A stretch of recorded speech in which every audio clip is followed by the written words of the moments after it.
El Jueves Santo. Del libro Los Misterios de los Cristos. De Corinne Eline. Para preparar el rito de la Eucaristía, que tuvo lugar el Jueves Santo, Cristo comisionó a 2 de sus discípulos para ir a la ciudad, donde encontrarían a un hombre con un cántaro de agua. Debían seguirle hasta una casa en la que debía prepararse una gran habitación superior para la llegada del Maestro y sus discípulos. Irían a celebrar juntos allí la cena de Pascua. Estas instrucciones son, realmente, un anagrama críptico perteneciente al desarrollo esotérico del aspirante. El hombre que lleva un cántaro de agua hace referencia a Acuario, el signo del portador de agua, regente de la nueva edad, en que el espíritu de la verdadera iluminación será derramado de nuevo sobre toda la carne, y cuya preparación tenía lugar entonces. La habitación superior es la cabeza, la cual, cuando está amueblada y a punto, gracias al despertar de los centros espirituales de su interior, proporciona la visión de los mundos internos y superiores. Con la glándula pineal y el cuerpo pituitario despiertos y activados, se levanta el velo del Sancta Sanctorum y el hombre se encuentra en presencia de su propio yo superior, como creado a imagen y semejanza de Dios y capaz de manifestar los poderes del hombre crístico.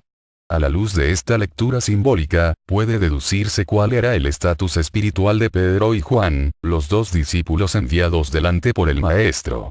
Ambos habían sido ya encontrados dignos de entrar en la sala superior. Suyo era entonces el privilegio de preparar el camino para cualquiera que, en cualquier tiempo futuro, desease seguir sus pasos. El lavatorio de pies.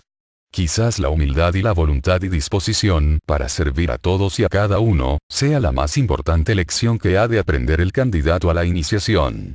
Hasta que esta lección no ha sido dominada, el hombre no se encuentra suficientemente cualificado para gobernar y manejar con seguridad los poderes que la iniciación le confiere. Hay una ley fundamental de la evolución que establece que los más avanzados solo pueden continuar su subsiguiente progreso si se detienen para servir a los más rezagados y para ayudarles a alcanzar niveles superiores. El sacrificio propio yace en el corazón de toda verdadera consecución. Y fue por obediencia a esta ley cósmica por lo que el lavatorio de pies precedió a la más excelsa de las enseñanzas que el Maestro impartió al círculo de sus más próximos discípulos a lo largo de todo su ministerio terrenal. Si no te lavo, respondió él cuando Pedro protestó que el Maestro no debía humillarse así, no tendrás parte en mí. La humildad y el olvido de sí mismo son las palabras de pase para la consecución más elevada. Es aquel que se anula el que lo alcanza todo. Cristo conocía el elevado destino que aguardaba a Pedro, cuando su orgullo e impetuosidad fueran reemplazados por una serena humildad.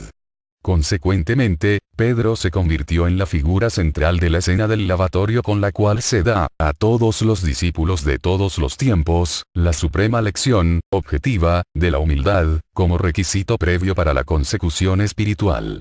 Debido a la vieja costumbre de lavar los pies a los pobres en este día, en cumplimiento del nuevo mandamiento, la Iglesia lo denominó Jueves del Mandato, término derivado del latín mandatum, que significa mandamiento. La última cena. Si tú te elevas a Cristo para celebrar la Pascua con Él, Él te dará el pan de la bendición, su propio cuerpo, y te entregará su propia sangre. Escribió Orígenes, el místico primitivo cristiano. La última cena o rito de la Eucaristía ha formado parte de todas las enseñanzas iniciáticas que se han dado al hombre en todos los tiempos. En Egipto, los místicos pan y vino significaban las bendiciones del dios Sol, Ra. En Persia, la Eucaristía formaba parte de los misterios de Mitra. En Grecia, el pan estaba consagrado a Perséfone y el vino a Adonis. También se refiere a este rito un viejo fragmento del indio Rig Veda. Hemos bebido soma. Dice, nos hemos hecho inmortales. Hemos entrado en la luz. Hemos conocido a los dioses. Cada edad, pueblo o religión han recibido este sacro ritual del pan y el vino, y siempre ha sido observado como el ceremonial que ha proporcionado las más elevadas enseñanzas que en ese momento se podían impartir.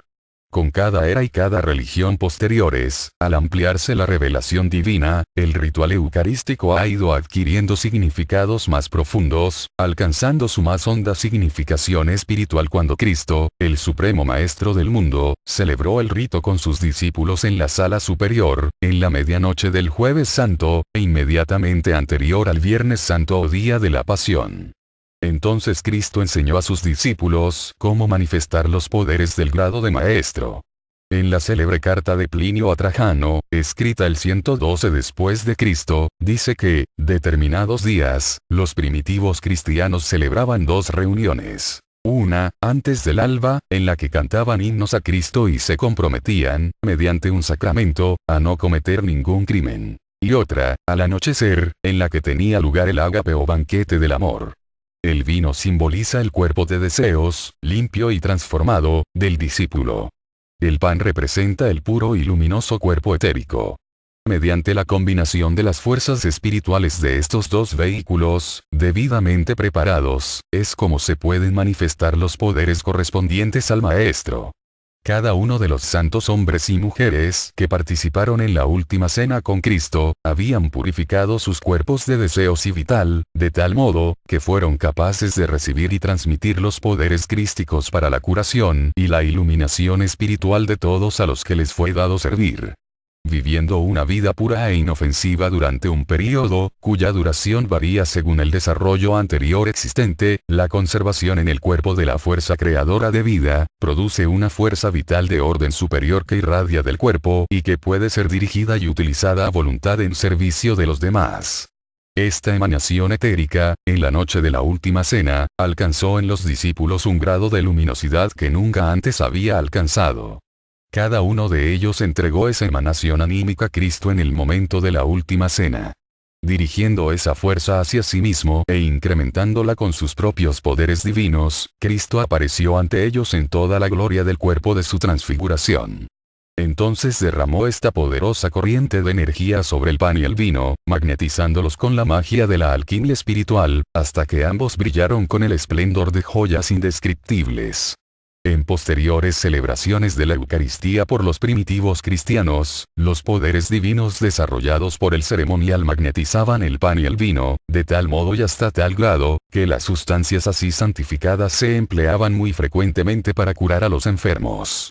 Por eso la Eucaristía era denominada, propiamente, la medicina de la inmortalidad. La cena de aquella primera noche de Jueves Santo concluyó con el Padre Nuestro, un mantra de inmenso poder, si se emplea correctamente, y con el beso de la paz. Con ellos expresaban la unidad y la armonía que habían logrado y la reserva común de poder espiritual que habían generado, con el fin de derramar el impulso de Cristo por el mundo, para su consuelo y redención. Habían alcanzado la verdadera fraternidad, que es el primer requisito para el éxito efectivo del grupo. Aquí se encuentra la respuesta a la pregunta, tantas veces formulada, de ¿estuvo Judas presente en la última cena? San Ambrosio, obispo de Milán en el siglo IV, escribe que en el ritual practicado por los primeros cristianos, el pan era partido y agrupado formando una figura humana, representando así el cuerpo de Cristo, destrozado por el mundo, con el fin de que la humanidad caída pudiera ser salvada.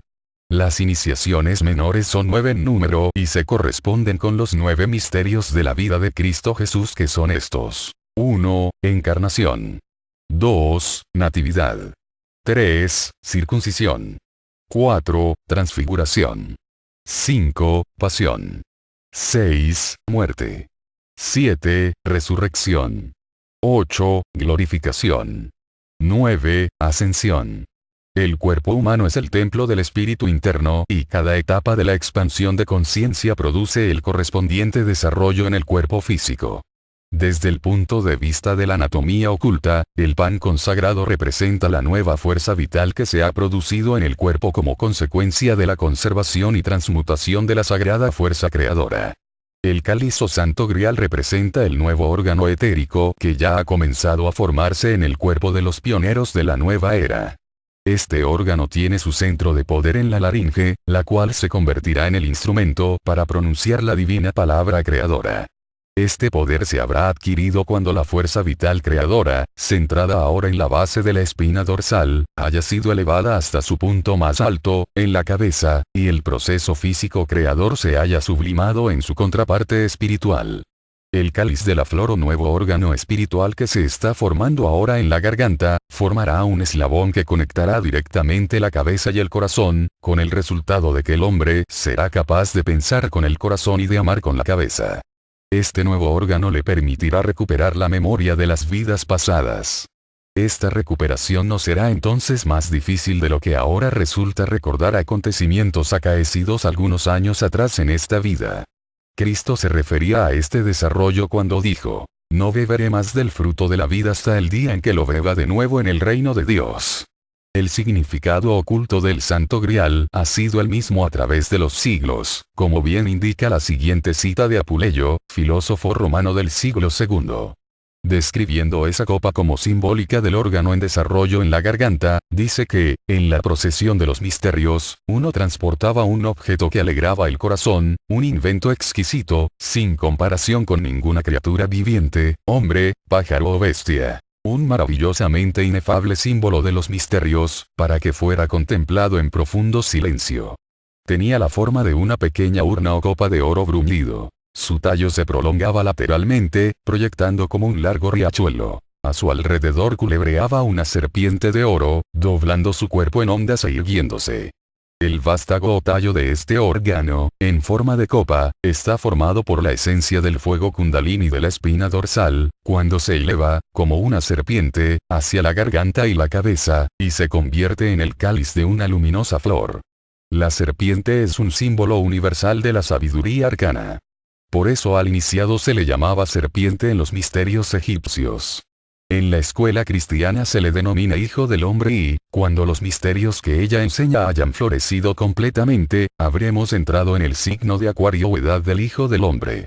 En el exaltado estado de conciencia alcanzado durante el ceremonial de la cena, los discípulos pudieron ver los registros cósmicos y contemplar allí los acontecimientos que tendrían lugar en los años que les quedaban de vida. Entonces tuvieron la posibilidad de aceptar o rechazar libremente esos acontecimientos. El hecho de que escogieran aceptarlos, difíciles como eran de soportar, evidencia el elevado estado que habían logrado, ya que, en todos los casos, lo previsto conducía a persecuciones diversas y, frecuentemente, al martirio. Pero habían renunciado al yo personal. Salieron como almas crísticas, tan fortificadas, que no importaba lo que le pudiera suceder al cuerpo físico. El alma seguía adelante, segura y serena, hacia el triunfo cierto. El rito de la agonía en el jardín. Desde la sala superior, el maestro se encaminó, directamente, a Getsemaní. La agonía que allí experimentó marca otra etapa en su camino ascendente, tal y como ocurre en la vida de cada aspirante, cuando vive idéntica experiencia, en su viaje a lo largo del sendero que conduce a la iluminación. La agonía de Getsemaní puede denominarse también el rito de la transmutación. Tras la elevación de conciencia adquirida en la sala superior y la adquisición de poder que lleva consigo, la siguiente etapa ascendente en el sendero requiere que esa luz adicional y esa fuerza se apliquen a la transmutación del mal y de las tinieblas existentes, tanto en nuestro interior como en el mundo, en bien y en luz. En el caso de Cristo Jesús, la agonía que experimentó fue el resultado de abrir su puro y perfecto cuerpo al influjo de las corrientes del mal, de todas las categorías, que atrajo, procedentes del mundo exterior. Y recibió esas fuerzas en su interior con el fin de elaborarlas alquímicamente e irradiarlas de nuevo al mundo transmutadas en fuerzas de rectitud. Tal es siempre el trabajo de los redentores de los hombres, sean de la naturaleza del Salvador del mundo o sean de categoría inferior, pero que dedican sus vidas al amante y desinteresado servicio de los demás. El Maestro había confiado en que sus 3 discípulos más avanzados, Pedro, Santiago y Juan, le asistiesen en su rito de la transmutación. Pero, dado que no eran aún lo suficientemente puros e inegoístas, se durmieron, o sea, que permanecieron interiormente ajenos al trabajo que se estaba llevando a cabo en el jardín del dolor. Getsemaní estaba en el monte de los olivos porque, como se ha dicho ya, era el lugar, de toda la tierra, cargado de más elevada espiritualidad.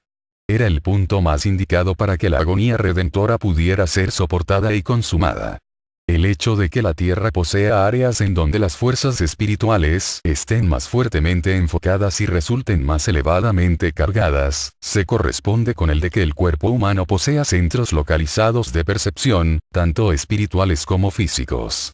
Lo que Cristo realizó en el divinamente influenciado jardín de Getsemaní, bajo los aleteos de ángeles y arcángeles, posee una inmensa importancia para toda la humanidad. Marca el momento en que la evolución planetaria, en su conjunto, recibió un nuevo y poderoso impulso, destinado a conducirla a otra etapa en su siempre ascendente marcha. Pedro experimentó este rito de la agonía tras su triple negación, cuando, lleno de contrición, regresó al jardín y enfrentó allí su propio Getsemaní.